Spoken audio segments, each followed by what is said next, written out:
ఇగో సంపంగి real estate మోసం అంటూ ఒక వార్త చూడవచ్చు.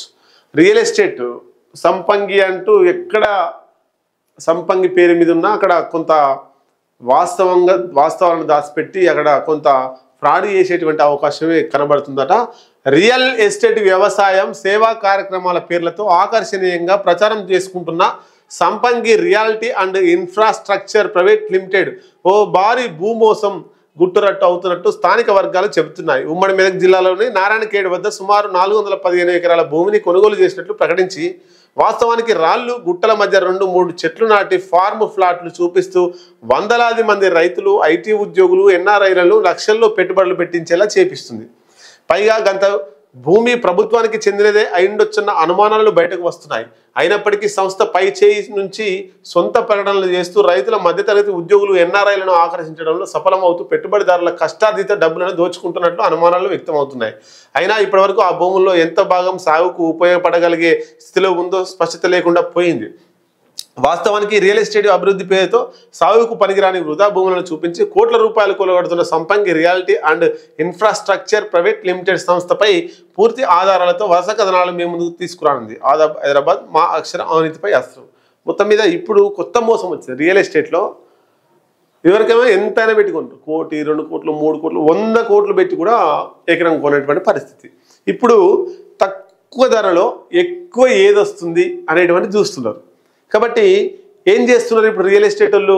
ఒక వెంచర్ 2 ఎకరాలు, 3 ఎకరాలు, 10 ఎకరాలు చేసి ఎక్కువ డబ్బులు పెట్టడం కాకుండా ఎన్నో ఒక మారుమూల పల్లెలో వెంచర్ చేసే ప్రయత్నం చేస్తున్నారు. ఈ ఫామ్ హౌస్ పేరిట ఇల్లీగల్ దందాలు ఇవన్నీ కూడా. నీకు ఏ నెంబర్ ఉండదు, టిఎల్పి నెంబర్ ఉండదు, రెరా అప్రూవ్ ఉండదు, డిటిసిపి లేఅవుట్ ఉండదు, ఏముండదు. అది భూమి అంతా కూడా రైతుల పేరు మీదే ఉంటుంది. రైతుల పేరు మీద ఉండి ఈ ఫ్లాట్ల లాగా చేసి ఫామ్ హౌస్ పేరిట ప్లాట్ల ఫామ్ లెక్క చేసి ఈ మధ్యలో ఎవరైతే రియల్ ఎస్టేట్ వ్యాపారులు ఉన్నారో వాళ్ళు ఈ రైతుకు ఆ గ్రిప్లో తీసుకొని రైతుతోటి అగ్రిమెంట్ చేసుకొని కొన్ని డబ్బులు ఇచ్చి కస్టమర్లను తీసుకొస్తారు. తక్కువ ధరకి తక్కువ ఫ్లాట్, ఎక్కువ ఫ్లాట్ ధర ఉంది, మీరు తక్కువ అమౌంట్కే వస్తుందని చెప్పేసి గుంటలాగా రిజిస్ట్రేషన్ చేపిస్తున్నారు. చేపించి రైతుతో డైరెక్ట్ రిజిస్ట్రేషన్ చేపిస్తున్నారు. దీంట్లో రైతు నష్టపోతున్నాడు, కొన్న వాళ్ళు నష్టపోతున్నారు. కానీ ఈ రియల్ ఎస్టేట్ వ్యాపారులు లాభం పొందుతారు. ఎందుకు? అది కొన్నాయన ఎందుకు నష్టపోతున్నాడు అంటే అది ఇంకా 10-20 ఏళ్ళైనా ఆ పెట్టి కొన్న రేటు రాదు. దానివల్ల ఏం ఉపయోగం ఉండదు, అక్కడ ఏం కట్టుకోలేం, అక్కడ ఏం చేయలేం. అది అట్లా నష్టపోతుండు కొన్నాయనే. మరి అమ్మిన ఆయన ఎందుకు నష్టపోతున్నాడు? తక్కువ ధరకు కొంటుండు. ఇక్కడ లాభపడేది ఎవరు?